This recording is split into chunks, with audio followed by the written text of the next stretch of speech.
기록적인 클래식 스페셜리스트, 타임 트라이얼의 황제, 사이클계의 스파르타쿠스, 파워 넘치는 페달링과 고속의 케이던스로 압도적인 독주 실력을 보여주는 그를 우리는 가첼라라라고 부릅니다.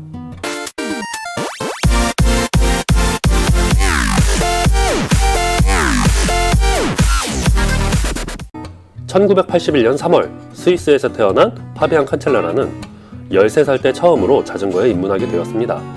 창고에 있던 오래된 자전거를 꺼내서 타기 시작한 칸첼라라는 바로 사이클과 사랑에 빠지게 되었는데요. 어렸을 적 크로스컨트리 스키와 축구에도 능했지만 자전거에 빠져든 이후로는 놀라운 집중력을 보이며 자전거 선수가 되기로 마음먹었습니다.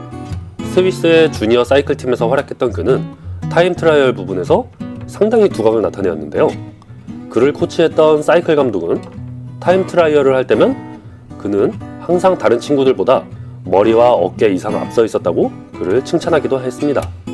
20살이 되기 전 1998년, 99년 UCI 주니어 타임 트라이얼 챔피언십에서 연달아 우승을 하고 19살이 되자 그 당시 최고의 사이클 팀이었던 마페이 퀵스텝에 입단을 하게 되었습니다. 2000년 당시 마페이 팀의 인턴으로 시작했던 그는 역시나 타임 트라이얼 분야에서 우수한 성적을 따냈고 당시 팀 회장이었던 조지오 스킨지는 칸첼라라가 주니어급이 아닌 탑 클래스급 기량을 가졌으며 앞으로 그는 미겔 인두라인을 넘어설 것이라고 확언을 했습니다. 프로 선수로 입단을 하고 난 이후에는 정말 눈부신 활약으로 어마어마한 커리어를 쌓기 시작했는데요.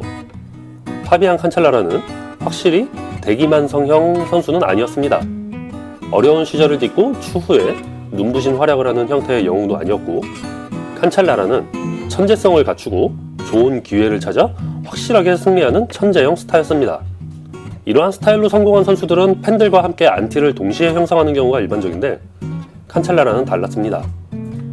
안티가 생길 수 없을 정도로 그는 경기를 말 그대로 장악을 해버렸고 아무도 칸첼라라를 운으로 그 자리에 올랐다고 말할 수가 없었습니다. 파비앙 칸첼라라는 분명 타임 트라이얼의 신이었습니다. 그가 보여준 페달링 능력과 경기를 읽는 센스는 타의 추종을 불허했죠. 진실의 경주라 불리는 타임 트라이얼은 다른 선수나 동료들의 도움 없이 오로지 혼자만의 체력과 정신력으로 싸우는 종목입니다. 스프린터 선수들과 달리 꾸준한 파워를 오랫동안 내야 하고 호흡과 심장 박동이 일정하게 유지되어야 하죠. 사이클 선수들이 타임 트라이얼을 일반적인 레이스보다 더 어렵게 여기고 기량 차이가 확실하게 나는 이유는 앞서 말한 꾸준한 파워를 내는 능력의 차이이기 때문입니다. 칸첼라라의 타임 트라이얼이 돋보였던 2009년 스위스 타임 트라이얼 월드 챔피언십은 왜 그가 개인 독주의 신이었는지 확실하게 보여주었습니다.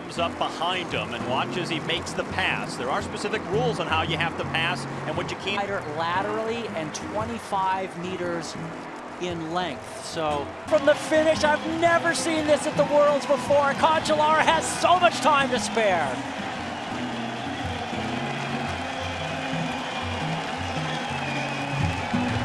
파비앙 칸첼라라는 프로 선수로 전향한 후 UCI 타임 트라이얼 내셔널 챔피언십에서 11번 출전하여 10번의 금메달과 1개의 은메달을 목에 걸었으며 월드 챔피언십에서는 4번의 금메달을 목에 걸었습니다.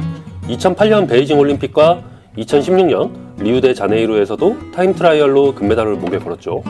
칸첼라라의 경이로운 실력 덕분에 1분에서 2분 단위로 계속 출발해야 하는 타임 트라이얼에서는 아무도 칸첼라라 앞에서 출발하고 싶어 하지 않았습니다. 파비앙 칸첼라라는 타임 트라이얼 말고도 클래식 스페셜리스트이기도 했습니다. 그랜드 투어만큼이나 오래된 역사를 자랑하는 5대 모뉴먼트 대회인 밀란 살레모와 투어 오브 플랜더스, 파리 루베에서 모두 우승 기록이 있습니다. 원데이 클래식이라 불리는 이런 대회에서는 선수들이 개인 기량과 과감성이 주목을 받을 수밖에 없죠. 2010년에는 코블스톤으로 유명한 북쪽의 지옥 파리 루베에서 50km가 넘는 독주를 펼치며 우승을 따냈고 그 이듬해 트랙으로 동주를 옮긴 칸첼라라는 원데이 클래식의 경험과 그의 라이딩 스타일을 바탕으로 트랙과 협력하여 엔듀런스 바이크 도마니를 만드는 데 도움을 주기도 했습니다.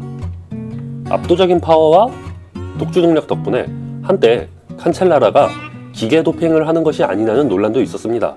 이태리의 전직 프로사이클 선수였던 다비드 카사니는 유튜브에 칸첼라라가 자전거 시트 튜브 내부에 모터를 달고 달렸다고 공개적으로 주장했고 칸첼라라가 승리했던 투어 오브 플랜더스나 파리 루베에서 말도 안 되는 어필을 보일 수 있었던 이유는 그 기계 덕분이라고 강력하게 의심했습니다.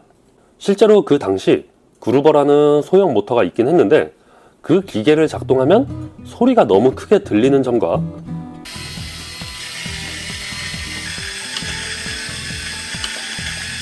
주변에 같이 달리는 선수들이 그 기계 소리를 못 들을 리가 없었기 때문에 그저 루머로 정리되어 넘어가게 되었고, 당시 UCI 공식 입장도 칸첼라라에 대해서는 조사를 진행하지 않기로 했습니다.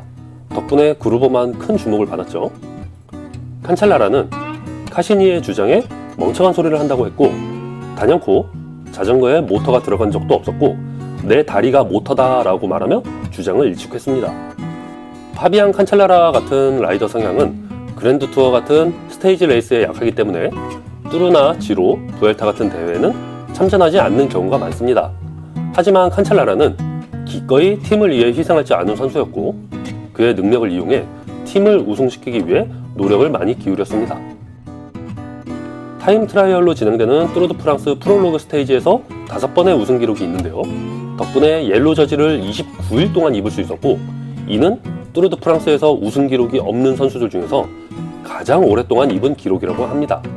2000년부터 2010년까지 각종 시합을 휩쓸며 커리어의 하이라이트를 달렸던 칸첼라라는 2012년 투어 오브 플랜더스에서 낙차로 인해 그 시즌을 접을 정도의 큰 부상을 당했는데요.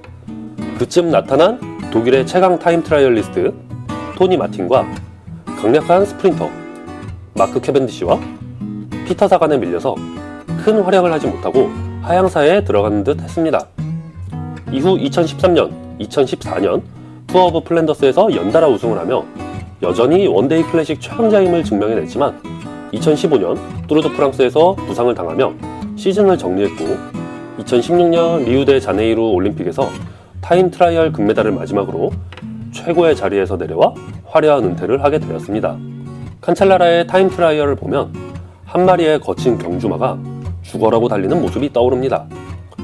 파워 넘치는 페달링으로 우아하게 공기를 가르며 달리는 그의 모습은 우리나라에서도 많은 팬들이 가첼라라 또는 칸첼신을 외치게 만들었죠.